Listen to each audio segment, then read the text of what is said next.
आप देख रहे हैं सिटी हलचल।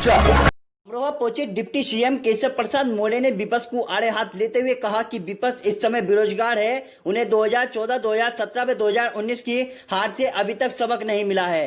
प्रदेश की जनता उन्हें अभी उपचुनाव और 2022 में सबक सिखाएगी। गौरतलब है कि अमरोहा की नौगामा विधानसभा सीट पर होने वाले उपचुनाव को लेकर सरगर्मियां तेज हो गई हैं, जिसके अंतर्गत आज डिप्टी सीएम केशव प्रसाद मौर्य एक दिवसीय दौरे पर अमरोहा पहुंचे थे। उन्होंने अपने कार्यकर्ताओं से मीटिंग करने के बाद मीडिया के सवालों पर भी खुलकर जवाब दिया।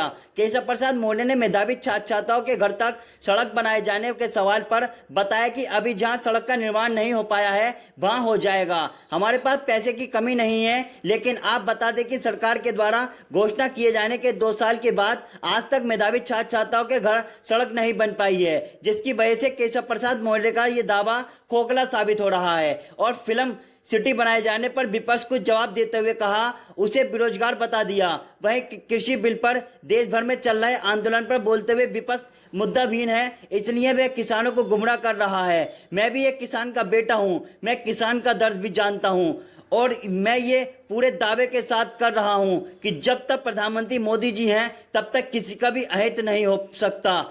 डिप्टी सीएम ने पूर्व कैबिनेट मंत्री चेतन चौहान के नाम पर एक सड़क का नामांकन भी किया और नौगामा विधानसभा सीट पे लोगों से अपील भी की कि जिस तरह उन्होंने 2014 और 2017 में अपना आशीर्वाद दिया था, उसी तरह इस उपचुनाव में भी अपना आशीर्वाद बनाए रखें। अमरोहा से मयंक शर्मा की रिपोर्ट, सिटी हलचल अमरोहा। रेलवे ओवरब्रिज भी बनाने की घोषणा कर रहे हैं, उसके लिए भी तत्काल कार्रवाई शुरू कर दी जाएगी। अभी सेतु निगम से संबंधित अधिकारी उनको निर्देश दे दिया गया।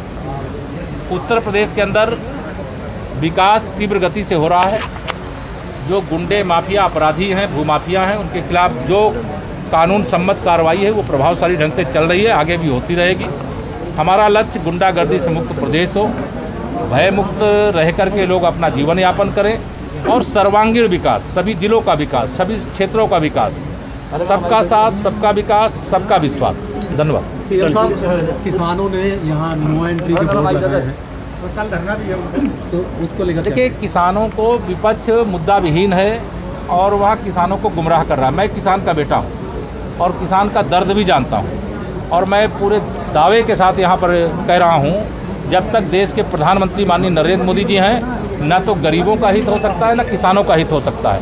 और यह जो कृषि सुधार विधेयक है, इस विधेयक के आधार पर किसानों के जीवन में खुशहाली आएगी। चौहान जी जो हमारे कैबिनेट के साथी थे, वह बहुत विकासवादी सोच के व्यक्ति थे। उन्होंने अमरोहा ही नहीं, प्रदेश के विकास में, देश के विकास में बड़ा योगदान दिया है। आज उनके नाम से हमने अमरोहा जनपद की सड़क का नामकरण किया है और हम यहाँ की जनता से अपील करते हैं कि जिस प्रकार से 2014-2017 में अपना आशीर्वाद हमें दिया, उसी प्रकार से 2020 के उपचुनाव में भी अपना आशीर्वाद दे, ऐसा हम अपील करके जाते हैं। उनको भी शामिल किया है।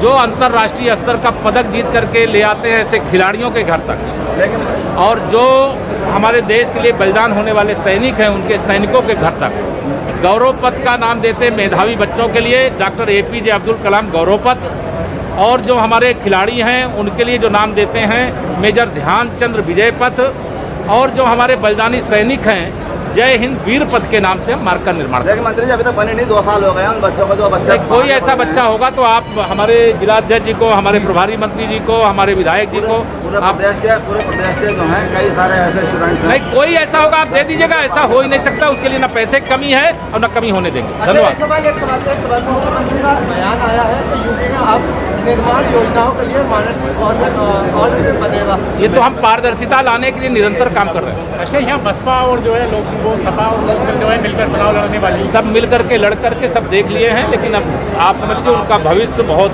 संकट में है, इसलिए वो इस प्रकार के मैसेज देने की कोशिश करेंगे। लेकिन मुझे विश्वास है कि चेतन चौहान जी को सच्ची श्रद्धांजलि नौगांव क्षेत्र की जनता देगी।